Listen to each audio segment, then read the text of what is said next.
Have you ever felt like your whole life is a performance? Like there's an invisible audience watching every move you make, judging every word you say? You walk into a room and suddenly you're on stage, adjusting your voice, fixing your posture, being someone you think they want to see. What if I told you that this audience doesn't exist, that the stage lights are all in your head, that the exhausting performance you've been giving your whole life has been playing to an empty theater? Here's the truth that might set you free. Nobody's watching, and that's the best news you'll ever hear. We move through life carrying an invisible weight. It's the feeling that eyes are always on us, that every step we take is being recorded by some cosmic jury. We stumble over our words and replay the moment for hours. We make a mistake at work and imagine everyone whispering about it for weeks. This paranoia follows us like a shadow we can't shake. But think about this. When was the last time you remembered someone else's embarrassing moment from last week? Last month? You can't, can you? Because you were too busy worrying about your own performance to notice theirs. We're all actors so focused on our own lines that we forget nobody's really watching the play. This constant feeling of being observed is exhausting. It turns every simple task into a performance. Buying groceries becomes a test of how normal you can appear. Walking down the street becomes a balancing act of looking confident but not arrogant, relaxed but not lazy. We adjust our laugh to sound more genuine. We practice our smile in the mirror. We rehearse conversations that will never happen. And for what? For an audience that exists only in our imagination. Here comes the plot twist that changes everything. While you're losing sleep over that awkward thing you said 3 days ago, everyone else is losing sleep over their own awkward moments. They're not thinking about you. They're thinking about themselves, just like you are. Remember that time you thought everyone noticed your bad hair day? They didn't. That mistake you made in the meeting that you were sure destroyed your reputation. Most people forgot it before they left the room. We give ourselves so much more screen time in other people's minds than we actually have. It's like we're all walking around convinced we're the main character in everyone else's movie, when really, we're barely extras in their story. They might notice us for a second, maybe 2. Then they go back to worrying about their own plot. The stage you thought you were performing on suddenly collapses, and in the middle of the rubble, you take your first real breath in years. The spotlight wasn't real. The judges weren't there. You've been free this whole time. From the moment we wake up, we start putting on masks. There's the professional mask for work, the funny mask for friends, the caring mask for family. We have so many masks that we've forgotten what our real face looks like. We adjust these masks constantly, fine-tuning our personality based on who's in the room. This isn't living, it's performing, and the performance is killing us slowly. Every fake smile, every forced laugh, every moment we bite our tongue instead of speaking our truth. These are tiny deaths of the soul. We become so good at being who we think others want us to be that we lose track of who we actually are. The tragedy is that everyone else is doing the same thing. We're all wearing masks, pretending to be perfect for other people who are also wearing masks, pretending to be perfect for us. It's a masquerade ball where everyone's forgotten there was supposed to be an unmasking at midnight. The character gets tired of acting, but we've forgotten how to stop. Anxiety is born from the belief that we're constantly being watched and judged. Every decision feels monumental because we imagine it's being scrutinized by countless eyes. Should I wear this shirt? What will they think? Should I speak up in the meeting? What if I sound stupid? Should I go to that party? What if nobody talks to me? But here's what really happens. You walk into a room, and for maybe 3 seconds, a few people glance at you. Then they go back to their phones, their conversations, their own anxious thoughts about whether anyone's watching them. The grand entrance you worried about for hours is over in moments, noticed by almost no one, remembered by even fewer. When you finally understand this, something breaks free inside you. The stage you've been performing on starts to crack. The lights dim. The imaginary audience fades away. And there, in the darkness, you find something you'd forgotten existed. Yourself. Not the performer, not the character, but the actual being underneath all that pretense. The palace of paranoia collapses, and from its ruins, something real begins to grow. Here's a truth so obvious we miss it. Everyone is living as the main character of their own story. When you walk into a coffee shop, you're thinking about your day, your problems, your desires. So is everyone else in that coffee shop. You're all stars of your own show, barely aware that you're extras in everyone else's. This isn't selfishness, it's human nature. We experience life from behind our own eyes, feel it through our own skin, process it through our own mind. Of course, we're the center of our own universe. How could it be any other way? Once you really get this, compassion becomes easier. That person who seemed to judge you, they probably didn't even notice you. They were too busy judging themselves.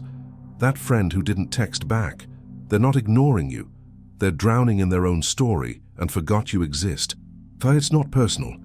It's just that everyone's fighting their own battles and yours isn't on their battlefield.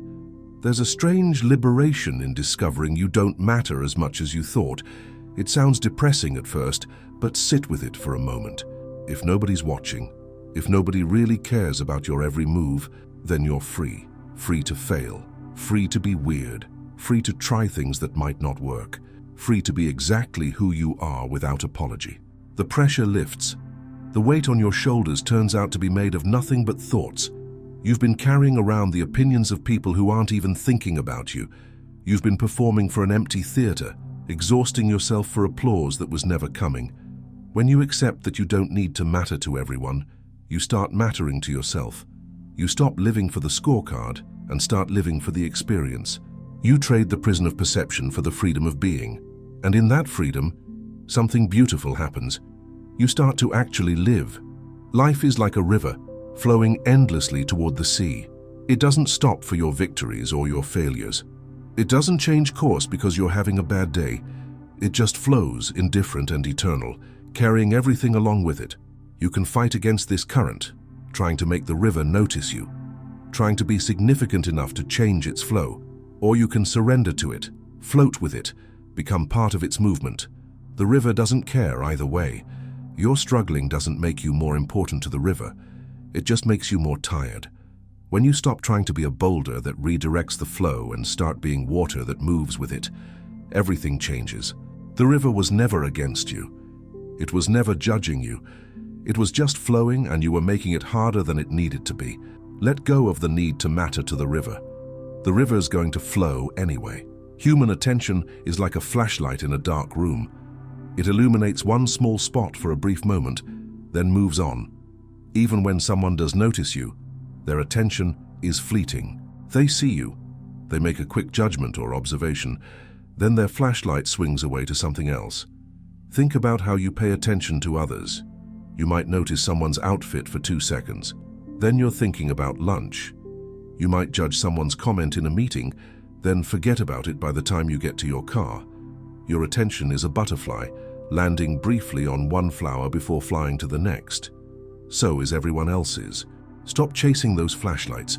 Stop trying to stay in their beam. The light will move on no matter what you do.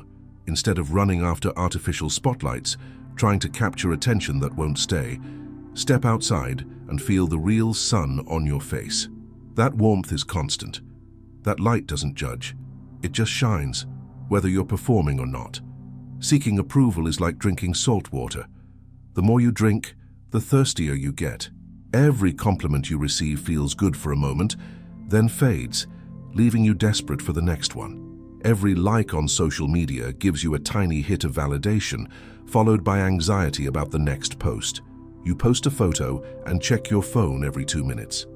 You tell a joke and scan the room for laughs. You share an idea and watch for nods of approval. You're not living anymore. You're just collecting evidence that you're worthy of existing. But the jury you're trying to convince doesn't exist. The applause you're chasing is an echo in an empty canyon. It sounds real, but it's just your own need bouncing back at you. You could spend your whole life gathering validation and still feel empty, because the hole you're trying to fill wasn't made by lack of approval. It was made by lack of self. Something magical happens when you stop trying to be loved. You become lovable. When you stop performing, you become watchable. When you stop trying to matter, you start to matter in ways you never expected. Think about the people you're drawn to. They're rarely the ones trying hardest to impress you.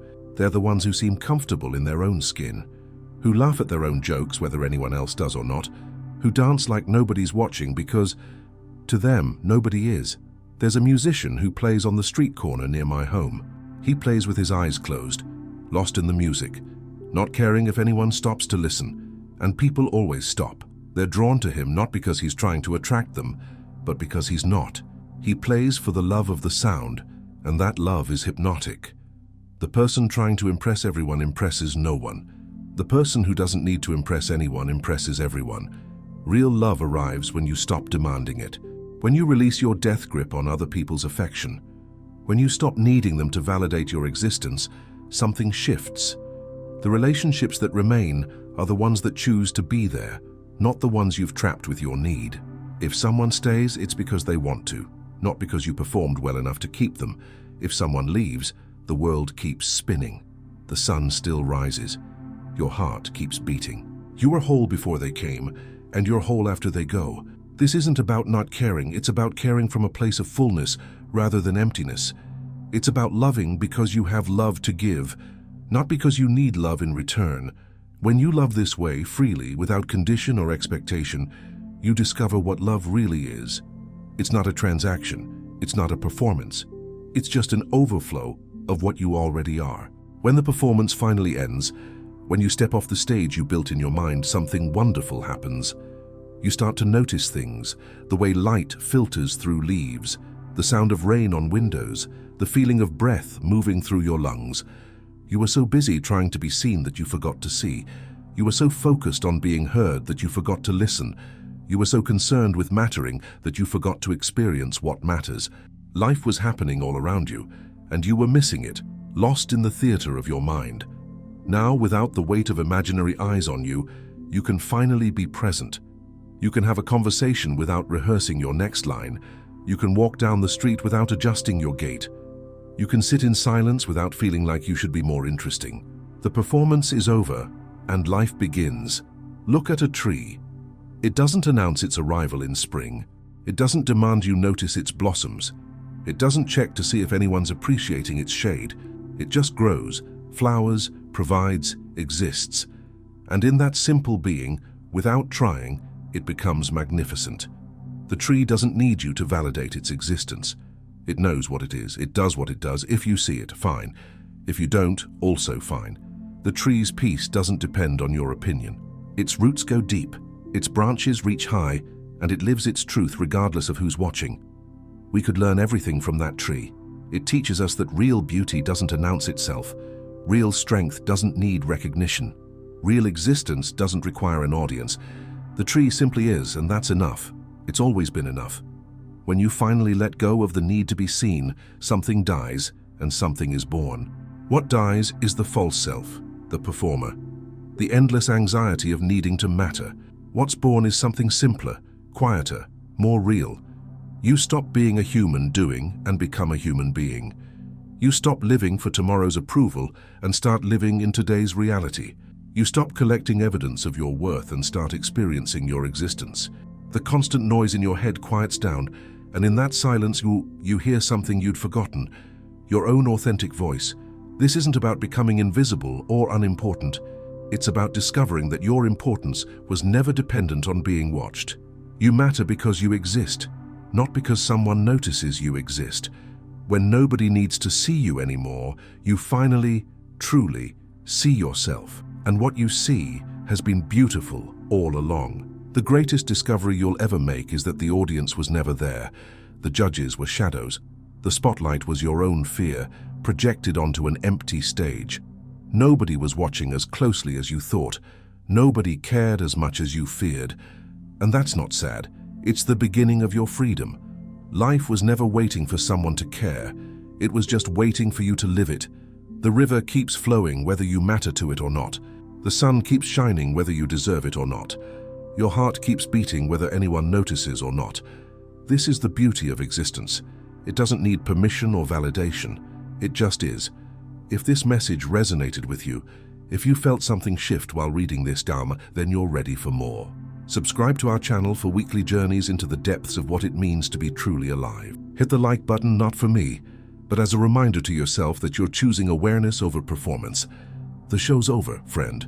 Real life is about to begin.